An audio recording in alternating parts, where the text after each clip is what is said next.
Have you read the Bhagavad Gita? Yes. Okay. Like, what's in that book? Why do people say that you open any page of it and you'll get your answer? Why do people say things like that? Sure. I think the first thing to know is let's remove the religion aspect from the Bhagavad Gita totally.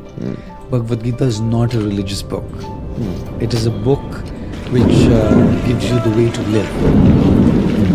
And the setting for the Bhagavad Gita is the battlefield of Kurukshetra, the Mahabharata, where Arjun's confused, right? And Krishna becomes his mentor and gives him guidance in a way that he can now start doing what he's meant to do right.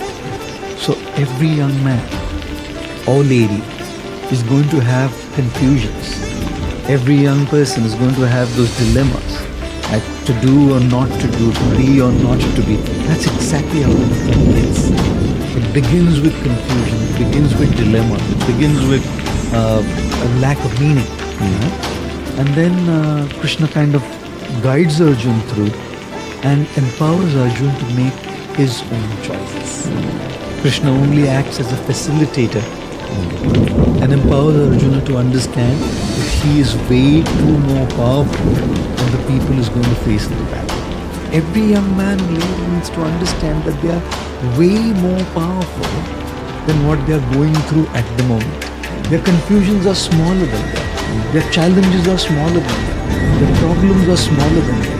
Their heartbreaks, as painful as they are still smaller than them, and they have the capacity to overcome those pains that they're going through. So I think that's precisely where books like the Gita help a lot, because they build in you that sense of confidence And strength. fortitude, that I have the power as a spiritual being to overcome everything that's going on in my life. And I have the power to be able to make a difference and that impact, because I am a spiritual being. Can you reference like 3 big lessons from the Bhagavad Gita that stayed with you specifically? One of the lessons that stayed with me from the Gita is a particular text from the 2nd chapter of the Gita, which talks about the summer and the winter season. And this particular text says that the summer and the winter season keeps coming and going every year. Seasons change. And just because the seasons change, we never stop performing our duties. Let's say, for example, it's Chicago and the temperatures are minus 27 degrees Celsius. People don't stop their work still. Let's say it's Delhi, it's 43 degrees Celsius. People are still on and going on with their regular life with a few adjustments here and there, obviously. So this text of the Gita, chapter 2, tells us that we have to learn to tolerate the ups and downs and not be distracted from what our main purpose is. Like when we talk about tolerating failures and pains, we can understand. But we also have to learn to tolerate our success and the good times, because both distract us. Usually we only look at the negatives as distractions, but even the positives distract us from what we are meant to be doing. But that's something that really kind of stayed with me. The second thing that I really kind of resonate with in the Gita is a verse from the 6th chapter which talks about the mind being a friend or an enemy to you. It depends on how you deal with the mind. Okay? If you befriend your mind, the mind will become your friend and will empower you to do what you want to do. But if you don't deal with it rightly, then the mind will become your enemy and will lead to your downfall. I'll give you an example. You want to get up early in the morning to go for a jog or for a workout because you know you want to be fit. You know your days are busy, and you decide this is going to be my plan for the year 2020.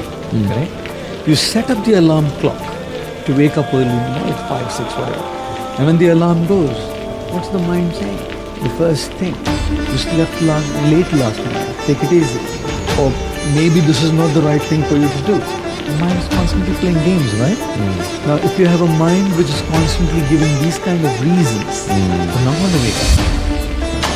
On the other hand, if you learn to train your mind using the proper intellectual process, proper spiritual process, the mind can be your greatest asset, right? Which is meditation, good books. Meditation, books, Correct friends. correct friends, the right kind of company. All of these are inputs so that your mind kind of becomes a friend. And the third thing from the Gita that connects to me a lot is how do we start looking at the presence of divinity in every aspect? We don't have to necessarily go to a place of worship to look at the presence of divinity. You can look at the presence of divinity in nature. You can look at the presence of divinity in other people. You can start looking at the splendor of the creator or the creation. You can start looking at the splendor of the creator in the creator. You know, which is precisely why when you look at somebody who's better than you, you know, and especially if they are in the same field, usually there is insecurity. There's insecurity that this guy is doing better than me in what I am doing. Or there is envy, jealousy. Or sometimes it goes to the extent of sabotaging.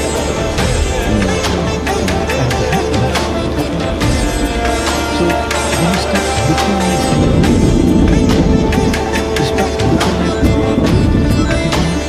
empower somebody to do something in a special way, that person has been gifted by higher powers, right? And to sabotage that person's work or to be envious of that person or to feel insecure is actually insulting somebody who's given that gift to them, you know. But if I look at that person and derive inspiration from that person, I can seek that inspiration to follow my aspiration. You know, so that aspect of the Gita also kind of really resonates with me, that you start looking at divinity everywhere and in every place around you, including people who are doing better, because it's not them. You can see straight away. Very often I see people who do remarkable stuff, and they usually, when they speak, they say it's they doing it, and of course they're doing it. No doubt that there's a part that they're doing. But you can tell that there's something beyond them that's kind of making them do it.